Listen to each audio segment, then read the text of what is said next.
আল্লাহ যদি আপনাকে তৌফিক দেয় জায়গা কিনার, আল্লাহর ওয়াস্তে কাউকে বললেন না, নিজের ভিতরে রাখেন। আল্লাহ যদি আপনাকে বাড়ি বানানোর তৌফিক দেয়, খুশি মনে কাউকে বলতে যায়েন না, নিজের ভিতরে রাখেন। কোন একটা চাকরিতে ইন্টারভিউ দিয়েছেন, হুট করে খুশি মনে বলতে যায়েন না, নিজের ভিতরে রাখার চেষ্টা করেন। গাড়ি কিনছেন, যা কিনছেন নিজের ভিতরে রাখেন। হয়তো আপনি যে চিন্তায় অন্যকে নিজের সুখটা শেয়ার করছেন, এটা অনেক সময় হয়তো হিতে বিপরীত হয়। কারণ কি, আমরা বেশিরভাগ মানুষ ভালোবাসতে না জানলেও হিংসাটা ঠিক ভালো করেই করতে জানি। আমরা বেশিরভাগ মানুষ কারো উপকার করে সামনে এগিয়ে দিতে না পারলেও কিভাবে টেনে নামাতে হয় সে ধরনের হাজারটা প্ল্যানিং নিজে না পারলেও 10 জনকে মিলে করতে জানি। আপনি আমি কারো মুখে হাসি ফুটাতে না জানলেও কোন একটা শব্দ, কঠিন বাক্য দিয়ে কার চেহারার হাসি, মুখ থেকে হাসি কেড়ে নেওয়া যায়, এই বিষয়টা আমরা কম বেশি ভালো করে জানি। কেন বলছি এই কথাটা? শুনতে একটু অড লাগলো, কিন্তু জিনিসটা বাস্তব। কারণ বদনজর বলো একটা শব্দ আছে, আর মানুষের কাছের প্রিয় মানুষের বদনজরটা একটু বেশিই লাগে, নজরটা একটু বেশিই লাগে। আর এই নজর ব্যাপারে নবী রহমতুল্লিল আলামিন হাদিসে পাকে কিন্তু সাবধান করে গিয়েছেন। সেজন্য আপনার এই জীবন চলার পথে আপনার যাই আল্লাহ পাক দিয়েছেন, দিচ্ছেন, দিবেন, নিজের ভিতর একটু কষ্ট করে সেভ করে রাখার চেষ্টা করবেন। ঘটনা পরিপূর্ণ না হওয়া পর্যন্ত কাউকে বলার দরকার না, হয় হিংসুক বেড়ে যাবে, ঈর্ষাকারী বেড়ে যাবে, নজর দেনেওয়ালা বেড়ে যাবে, প্ল্যানিং করে নামানেওয়ালা বেড়ে যাবে। কাজটা পরিপূর্ণ হওয়ার পরে আগে রবের দরবারে 2 রাকাত শুকরিয়ার আদায় নামাজ করবেন, যে ইয়া রব, আমি যোগ্য ছিলাম না, আমি ছিলাম মাটির, তুমি আজকে আমাকে 4 তলার উপর তুলে দিয়েছো, সুবহানাল্লাহ। আল্লাহ, আমি ছিলাম পায়ে হাঁটার মানুষ, আজকে তুমি আমাকে একটা গাড়ির ব্যবস্থা করে দিয়েছো। আমি যোগ্য নই, সব তোমার দয়া। আগে শুকরিয়ার আদায়টা করেন, তারপরে অন্যদের কারোর সাথে শেয়ার করার থাকলে সেটা করবেন। আর আপনার প্রিয় কাছের মানুষের মধ্যে মা বাবা যদি বেঁচে থাকে, সেই জিনিসটা আগে মা বাবার হাতে দিয়েন, একটু যেন দোয়াটা হয়। কারণ সন্তানের কল্যাণে মা বাবাই সবচেয়ে বেশি খুশি হবে। সুবহানাল্লাহ। কষ্ট নিয়েন না আমার কথায়।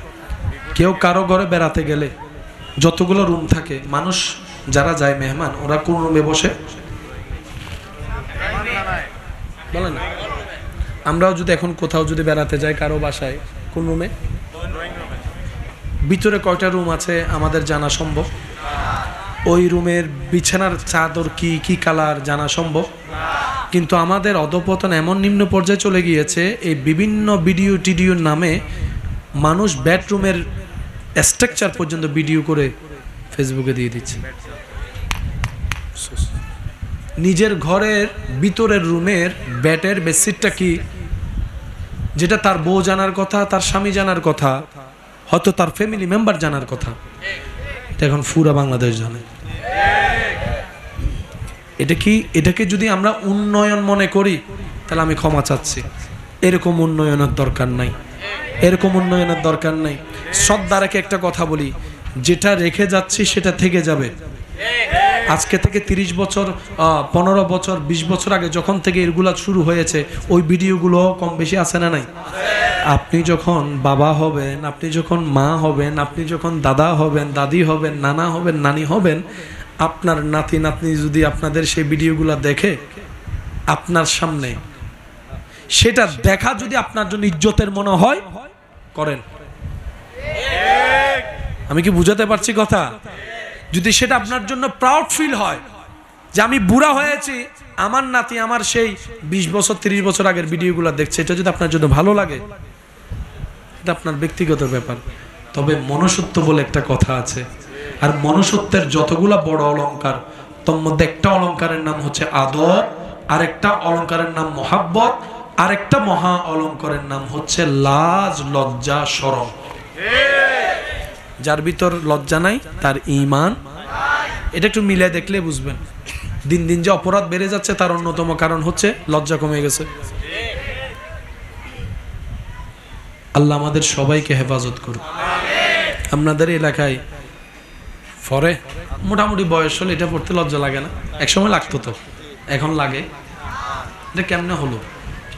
শুধু আমার যুবক ভাইদেরকে বলি, আজকে যা ঘটছে সেটা 30 বছর আগে ওরা প্ল্যানিং করে ফেলছে।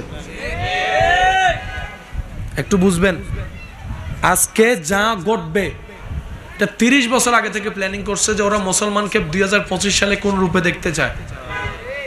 এখন আপনাকে যদি একটা বাটি পেন দেয়, আপনি 20 বছর আগে পড়তেন, তা আপনাকে এই পড়ানোর জন্য লজ্জা ভাঙতে হবে।